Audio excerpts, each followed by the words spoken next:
Assalamualaikum warahmatullahi wabarakatuh. Salam dan bahagia. Perkenalkan, saya Ibu Romafi dari SMP Negeri 5 1 Atap Tanjung Brebes, calon guru penggerak angkatan 7 Kabupaten Brebes, akan menampilkan tugas modul 1.4.A.6 demonstrasi kontekstual budaya positif. Selamat menyaksikan. Adapun tujuan pembelajaran khusus modul 1.4.A.6 adalah calon guru penggerak dapat mempraktikkan pemahaman tentang penerapan segitiga restitusi dengan murid di sekolahnya. Dalam rangka menciptakan lingkungan yang positif, maka setiap warga sekolah dan pemangku kepentingan perlu saling mendukung, menghayati, dan menerapkan nilai-nilai kebajikan yang telah disepakati bersama.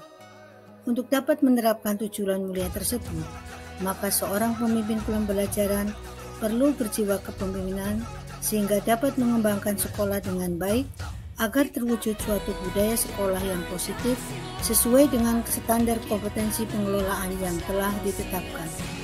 Tujuan mulia dari penerapan disiplin positif adalah agar terbentuk murid-murid yang berkarakter, berdisiplin, santun, jujur, peduli, bertanggung jawab, dan merupakan pembelajar sepanjang hayat sesuai dengan standar kompetensi lulusan yang diharapkan.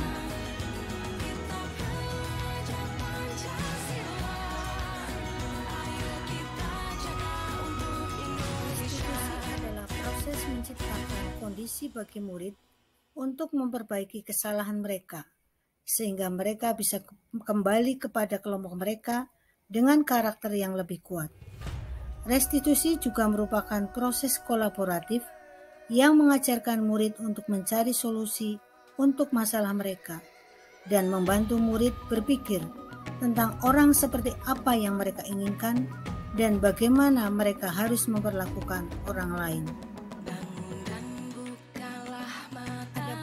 Langkah-langkah segitiga restitusi sebagai berikut. Yang pertama, menstabilkan identitas. Dengan teori kontrol, kita semua akan melakukan hal terbaik yang bisa kita lakukan. Langkah kedua, validasi tindakan yang salah. Dengan teori kontrol, semua perilaku memiliki alasan. Langkah ketiga, menanyakan keyakinan. Dengan teori kontrol, kita semua memiliki motivasi internal. Bapak Ibu yang berbahagia, selanjutnya akan kita simak contoh praktik segitiga restitusi dalam kasus Kevin dan Lelita sebagai berikut.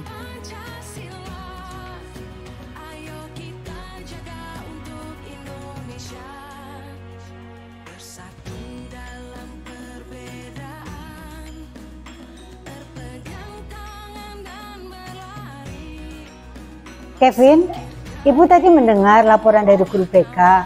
Sepertinya kamu dalam masalah ya? Ada yang dapat Ibu bantu? Apa yang terjadi? Iya Bu, tadi pada jam istirahat pagi kami main sepak bola di kelas dan tidak sengaja malah bola terlempar kena wajah Ibu Ika ketika beliau sedang berjalan. Kamu main sepak bola di kelas dan tidak sengaja malah bola terlempar kena wajah Bu Ika ketika beliau sedang berjalan? Iya Bu. Kevin, ada informasi apa yang mau kamu tambahkan? Saya tidak bermaksud melakukannya, tapi saya tidak sengaja. Apakah kamu tahu kalau kamu berada dalam masalah sekarang?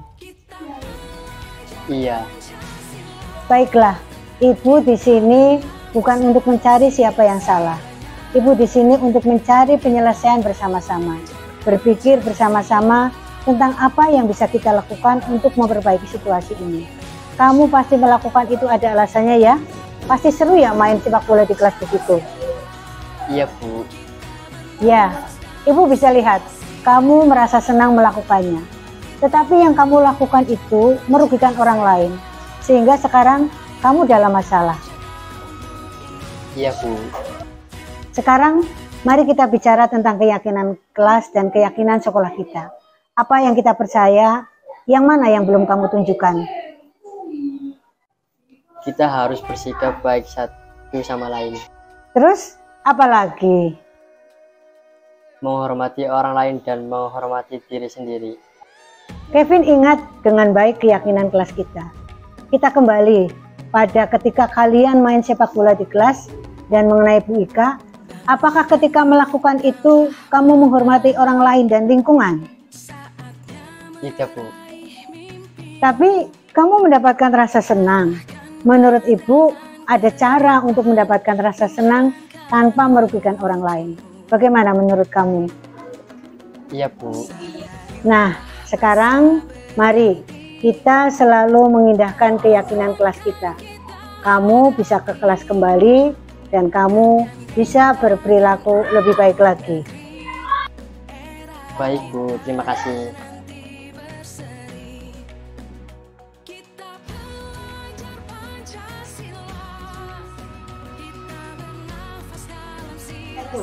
Assalamualaikum, Bu. Waalaikumsalam warahmatullahi wabarakatuh. Apa kabar Lelita? Alhamdulillah. Tapi Lalita lagi kesel, Bu. Ada apa gerangan? Kok sepertinya tampak kesel banget? Ya, Bu, aku kesel banget sama Mirna. Masa aku dikatain tukang molor karena terlambat masuk kelas? Oh, begitu ya. Kamu pasti marah dan kesel ya? Ibu juga akan marah kalau ada yang menuduh seperti itu. Terus, kamu melakukan apa sampai kelihatan marah sekali?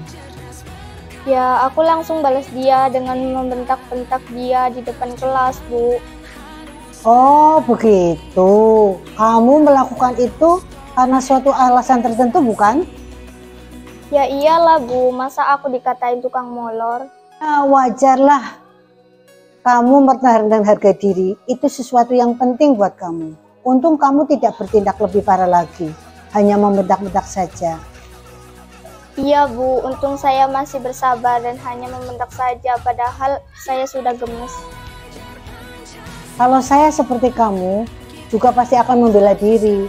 Untung kamu memilih bertahan dan bersabar untuk tidak bertindak lebih parah lagi. Nah, sekarang coba kita lihat. Tindakan kamu yang membentak-bentak Mirna itu enak tidak buat kamu? Kira-kira apakah sesuai dengan keyakinan kelas? Ya tidak enak, Bu. Saya sebenarnya menghargai orang lain. Marah dan membentak-bentak itu capek. Saat itu saya emosi dan itu tidak sesuai dengan keyakinan kelas dan sekolah. Selain kamu tidak menghargai perasaan temanmu dengan membentak-bentak di depan kelas, apakah ada keyakinan kelas atau sekolah yang tidak kamu jalankan? Ada, Bu. Saya terlambat masuk sekolah dan masuk kelas. Saya tidak menghargai waktu. Apakah itu sesuai dengan keyakinan kamu? Ya tidak, Bu. Bagaimana keyakinan kelas yang kamu ketahui? Saya harus menghargai waktu dengan masuk sekolah sesuai ketentuan jadwal. Saya juga harus belajar menghargai perasaan teman saya dengan belajar bersabar. Nah, baiklah. Kamu sudah ingat keyakinan sekolah kita. Apakah kamu ingin berusaha memperbaikinya? Iya, Bu. Baiklah, nanti kita diskusikan kembali agar kita dapat melaksanakan keyakinan kita dan berusaha memperbaiki yang masih keliru.